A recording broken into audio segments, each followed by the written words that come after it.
Welcome back. This week, Google's Gemini Advanced goes head-to-head with Elon Musk's Grok in the final showdown of AI Wildfire updates. Who will reign supreme with precision and flair? We're taking a look at Nvidia's new digits. Are they the key to local AI power? At $3,000, could it really give us homegrown AI independence? Or is it just another beautiful generative fever dream? Have you ever wondered how the voices inside your head could get the AI treatment? Well, we have. And we dive into a world where your digital personas might just sass you back. And finally, when your smart home gains a voice, will the AI serenade you at dinner, or is it just gonna shame you out of that late night Cheetos grab? It is all happening right now, because you and you alone are listening to... They might be self-aware.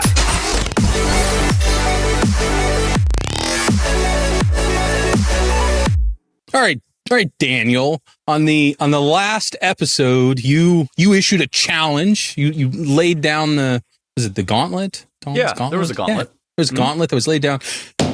And I have risen to said challenge. And we said that we were going to ask the same question of both Grok, the Elon-inspired AI, and the newest Google Gemini, I believe is it Deep Research? Is that what it's called? Yes. 1.5 Pro with Deep Research. Ooh, Gemini Advanced. That sounds nice. Really rolls off the tongue instead of Grok 2. All right. Well, the question that we asked was, we said we're going to ask the same question. And the question was, can you summarize the ongoing wildfires in LA? Right. So I posed this question to Grok, which I said on the last episode, I like using Grok anytime I'm looking at a current event, because it seems like it has access to the latest information that's happening. It says 15 posts and 25 web pages right there on the screen. If I was researching this one on YouTube, by the way, World War II, I would not go to Grok, but something current happening like the wildfires, this is where I would go. So I asked the question, I got the answer back more or less instantaneously. Let's just, for the sake of conversation, give it up to 10 seconds. It was less than 10 seconds, but we'll leave it at that. All right, and so I'll try to provide a kind of summary of the ongoing wildfires have caused significant devastation, fueled by dry conditions, drought, and the Santa Ana winds. It gives me a summary of the different fires, because there are several different fires now in there. We've got the Palisades fire telling me where it's located. It's burning over 17,000 acres, more than 1,000 structures destroyed. The Eaton fire, it's got details about there. Talks about the Hearst fire, the Sunset fire. The total affected area is now in excess of 45 square miles. There's a whole subsection on the environmental conditions that are really accelerating this fire. There's a section on the containment, the issues with not having enough water that's impacting the firefighting efforts. Yeah, I heard about that. That's rough. The evacuation orders that are going out, the human and property impact, the government response. Gavin Newsom's declared the state of emergency. There's been some federal involvement already. Biden's being briefed on the situation, and some community support. And it concludes with, the situation remains highly dynamic, with ongoing risks due to the weather forecast not predicting rain, which could alleviate fire conditions for at least the next week. And it also links me to all of the different articles that it took this from. So I've seen links to The Guardian, BBC, a local, it looks like NBC affiliate, the BBC again, CBS.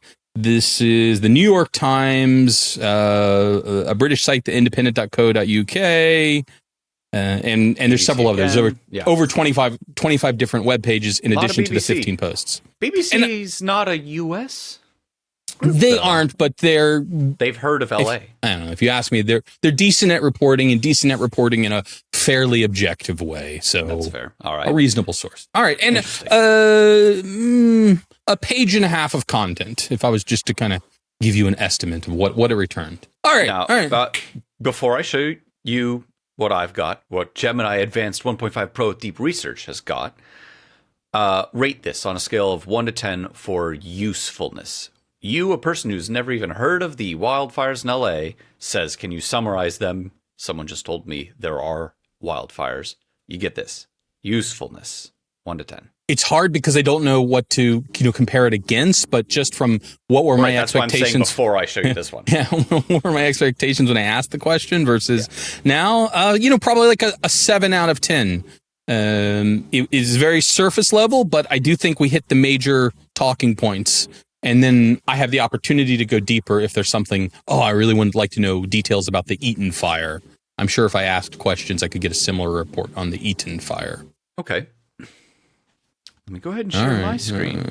I'm feeling a little less confident by how you are in the sort of industry where we are. Let me go ahead and share my screen is probably the most commonly uttered phrase that I hear day in and day I thought it's, can you see my screen? Is the right. So the one, and now followed by, can you see my screen? I know you can because I can see it here in Riverside, the software that we're using to record. Now, this didn't take a minute. This took like 3 to 5 minutes or so. But I saw as it was going, researched 61 separate pages. I don't think it said anything about looking on X, Twitter. All right, this looks like a very professional report with tables. Yeah, right. So immediately you see the table, fire name, location, acres burned, containment level, fatalities, structures destroyed. Now, the thing that I really like about this compared to the Grok one, I'm not just trying to like say that this is favorable, but rather I was using the table. Is this their website or is this an app? Yeah, this is on their website. I'm just full screening it. This is gemini.google.com. There is a paragraph introduction. It mentions today's date, Los Angeles, California, January 9, 2025, a series of devastating wildfires. I'm not going to read the whole thing, but maybe we'll save a link to it, show it to you. It's written like a news article at the top there. It even says like location - date. A series of devastating wildfires are raging across Los Angeles County, et cetera, claimed the lives of 5 people, destroyed nearly 2,000 homes and structures. Firefighting efforts are underway. We get a cool table. I really like that. And then more points under that. Causes, contributing factors, impact and evaluations with lots of like sub-bullet points. Challenges to firefighting efforts, air quality. Now, it gives me quite a bit and has a conclusion, like paragraph at the end, which I think is also nice to like. I see next to a lot of those details, there's a little drop down. What's in that little drop down? I'm glad you brought that up, Hunter. What Grok didn't have, and what this does have, is for each of the bullet points that it puts out, for each chunk of text, excepting the conclusion and the, I guess, introduction. No, the introduction has one. There's a little drop-down button, and what that is it shows you the source or sources for that specific bullet point, which I really, really like, because we've talked a lot on this podcast about trust in AI, about hallucinations from models where they just make stuff up.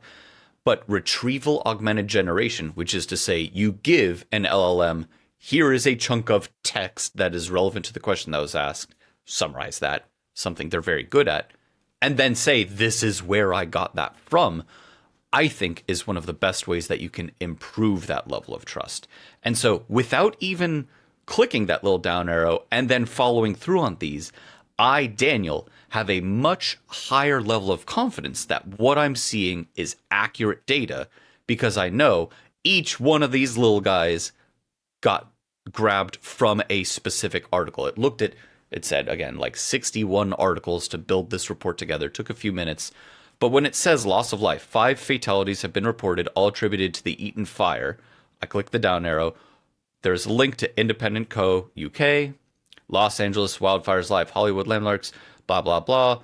I referenced the exact same article, by the way. 5. Let's see. At least 5 people have been killed. Hey, look at that. The thing that it said. So, usefulness, 1 to 10. For me, 10.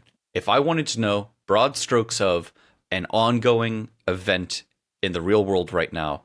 It gave me sources, a lot of them. It gave me an introduction paragraph, a conclusion, a table, which was really cool, of like, oh, here's the 4 like main fires going on and how contained they are and how many houses have burned down. That's everything I needed to know about the fire. Bam. Wrapped up. Now, if I want to research what's the latest on depolyhydrogenase such and such research for the, like, you know, some really sciencey sort of thing. Yeah. I wonder if this would be way better than Grok is, because Grok would be able to find someone having posted on X or Twitter about it. You might find the websites that have talked about like a news of someone says that they made a breakthrough in that, but I haven't tried it yet. I wonder if Gemini would be much better at, I went to the scientific journals and found here's 10 specific research papers, and this is what's been going on in that field. My guttural reaction to what you've just shown me. I think the UI, the layout, the interface is probably looks like around like 3 times better, and then just the sort of the overall content about 2 times better. Now, it did take way more than 3 times as long to generate it, but sure. I don't necessarily see that as problematic. I do have one question though. Are you using the paid version of Gemini, or is this free tier? Listen here, Mr. Super extended diamond class GPT customer. I might be giving them a little bit of money for it, all right? Okay. Some. Fair enough. Some Fair money. enough. All right, some sure. money. Okay, but very cool. It is very cool. I'm actually really pleased with the results on it. Yeah, we can both share, so why don't we'll copy those links down. I already had Google One, by the way, because I have about 6,000 pictures of my children stored in Google Photos. And I think it was an extra $5 a month on top of the plan that I already had to add in this. It was either 5 or 10 extra bucks a month. So is it something? Yes. Is it less than what I'm saving by having canceled my ChatGPT subscription? Yes.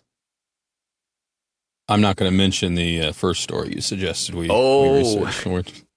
People can use their imagination. Yeah. I've lost the notes. I do want to hear how that is going. What are you using for? What do you get out of that mega version of ChatGPT? Pausing for effect here. So ChatGPT Pro, I think is what they call it, where you have to pay $200 a month if you want to keep using ChatGPT. But it is a steal, as Sam has come out and said. Right. He loses money every time you buy that. So yeah, this is totally worth it. I promise you guys. It's almost. I feel like they're paying me to use it at this point. I don't necessarily see that on my credit card statement, but you know. So okay. The most like bang for the buck feature that I've got from it is using O1 Pro, which is that's the exclusive. You probably haven't heard of this, Daniel, but up in the exclusive tier in the first class lounge, we have access to something called O1 Pro. Using O1 Pro to write better prompts is the like most where I've gotten some wildly better prompts than what I was using before. Like it takes your bad prompt and makes it better and then does the search after that. Yes, and I tend to not give it my bad prompt. I tend to give it like, what was my objective? What am I trying to do here? And ask it to write a prompt for GPT-4o. Okay. And its prompt that it writes for GPT-4o is significantly better and performs significantly better. And I haven't done enough of this to be able to like tell you. You just do that with GPT-4o? Say, hey, write a prompt for. You could, but it wouldn't take a minute of thinking time to write it. Oh, boy. And therein lies the secret sauce. Is it took a minute? Yes. Well, there is something to that. I've done a lot of contracting work through my life, and people don't like when they pay you for something, and they pay you they pay a lot of money to build something, and you come back tomorrow with it all done. They feel like that wasn't good value. Right? They either think we're paying him way too much money, or we're asking the wrong questions. So right, you have to take an appropriate amount of time. There is an appropriate amount of time, and when you're spending $200 a month, that appropriate amount of time is about a minute. You want to really know that it was chugging to come up with that prompt. I would actually love to see. My hypothesis is that people value it more because it takes longer.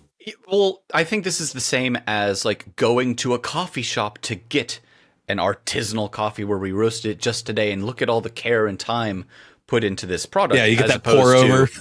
As opposed to I rip open the package of pre-whatevered coffee, throw some lukewarm water on it and say, it's caffeine, and off I go with the rest of my day. All right. I like Claude enough for programming, for other prompts, for all of the kinds of uses that I have where I don't use ChatGPT almost at all anymore. The one thing that I still use ChatGPT for is its advanced voice mode, which I still really like. If I'm in the car and my kid asks me some weird question, which she's getting into the why phase, why thing, and like, oh God, I don't know. ChatGPT, why does such and such? And then I get a fun little like 1 minute answer to whatever the why question is. I really like that. That's the one thing that I don't know if I'll still have access to once my subscription runs out. I would miss that. Everything else, like in terms of quality of LLM output for all of my use cases, I don't need O1 Pro or even O1. 4.0 is great. Claude 3.5 is great. For those of you who are less technical, I'm just listing off a bunch of different large language models by different companies at this point. The point is, they've all gotten so good that someone who is deeply invested in this entire industry, am no longer seeing meaningful differences between the big players at their flagship offerings. In terms of quality, it's more down to like the vibe that I get from them. I also continue to like advanced voice mode. I've actually, I do have both an Android and a iPhone, but I've taken to the iPhones have something called an action button. So it's like one button where you can trigger an app or a shortcut, and mine opens up and starts a conversation with advanced voice mode. Because that's pretty cool.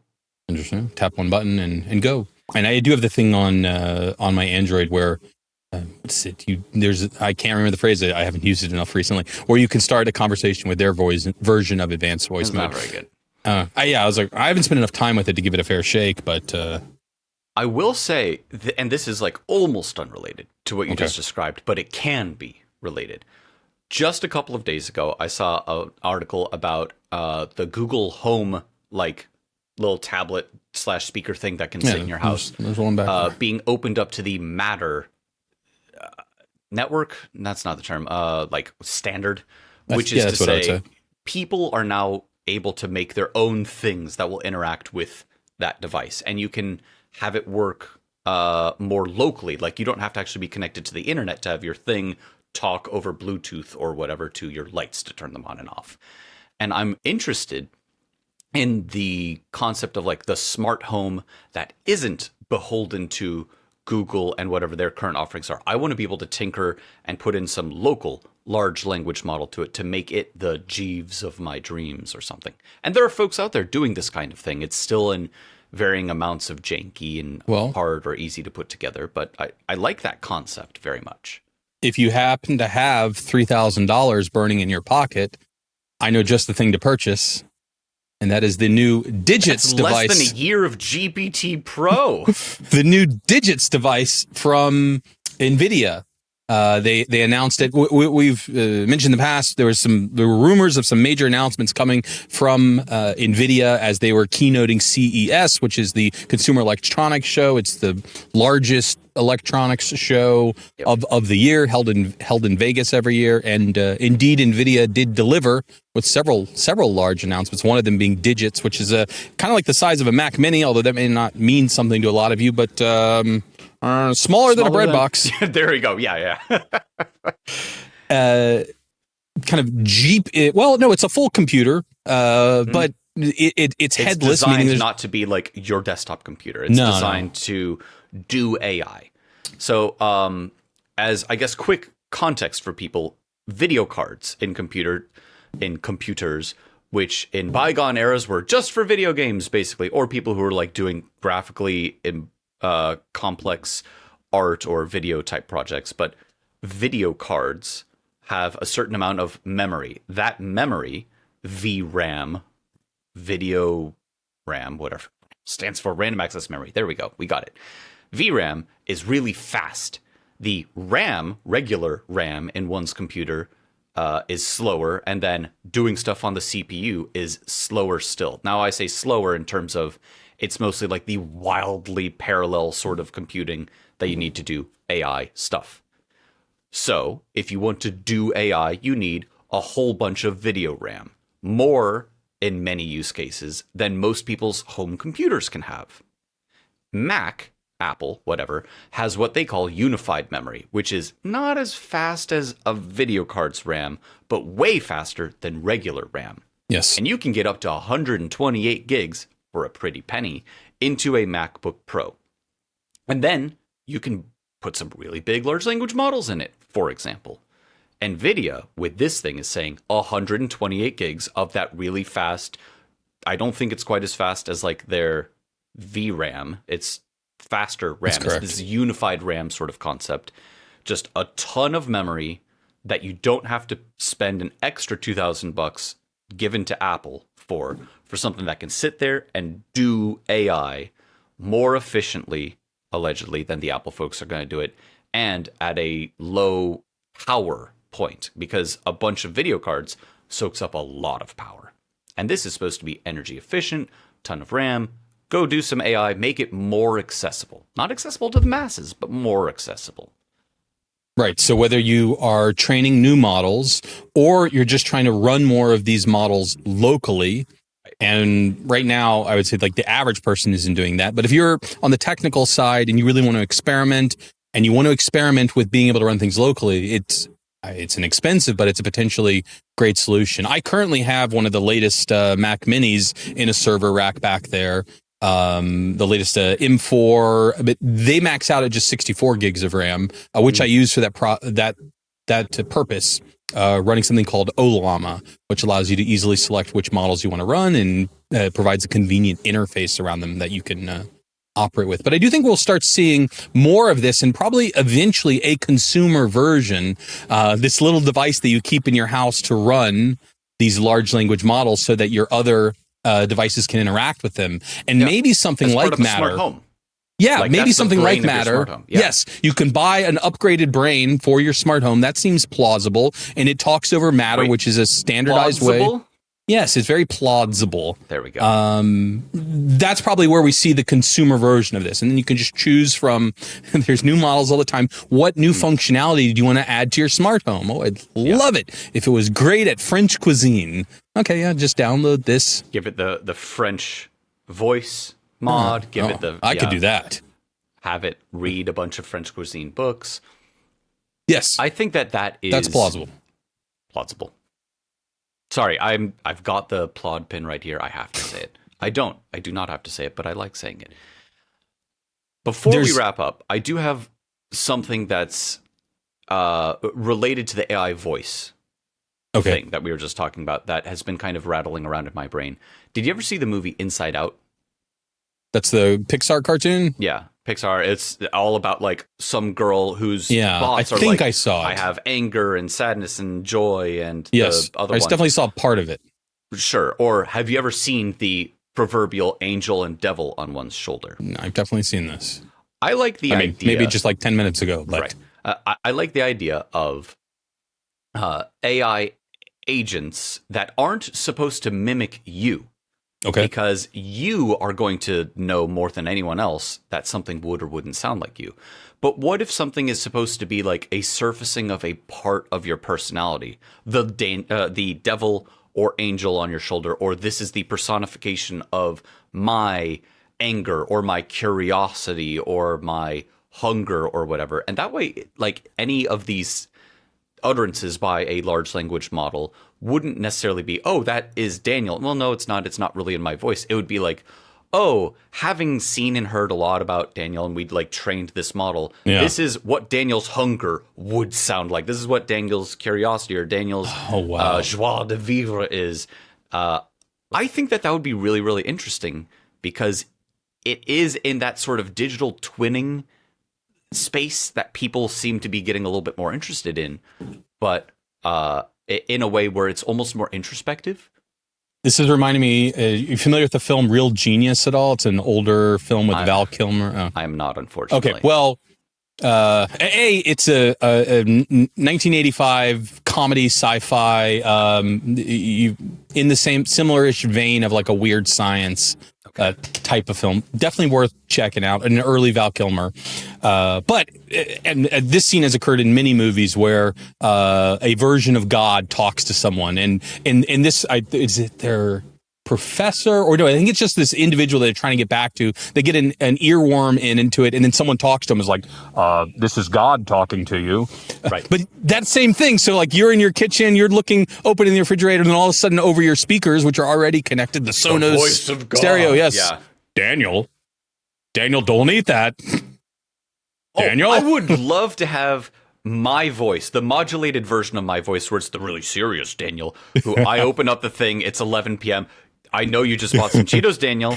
Don't you, Daniel, don't eat those Cheetos. Don't eat those Cheetos. I'm turning off the lights. You should be going to bed. I think it's an inevitability that we get to that point. I don't know if I want my smart home to be me, though. That's the problem.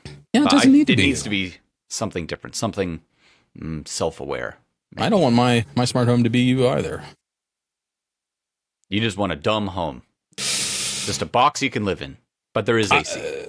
We should talk about smart homes. I'm big into the smart homes, although yeah, there are definite downsides. When sass. Yeah, there's a lot of sass in more ways than one. I'm just waiting for the home to become self-aware. There's been some good movies about that too. Yeah, that's true. All right, well, if you too are waiting for your home to become self-aware, you're just gonna have to wait for the next episode. It's only a couple days away, and if you really want to catch it, well, you better hit that like button, you better hit that subscribe button, and then using that smart technology, it will magically appear in front of you, ready and primed for consumption. Because you have been listening to They Might Be Self-Aware. You can maybe even watching us, because you can watch us on YouTube. You can listen on all of the podcast platforms, from Apple Podcasts to Spotify to pretty much any podcast directory. Just search for They Might Be Self-Aware, and we appear like magic, AI magic. Well, until next time. They might be self-aware.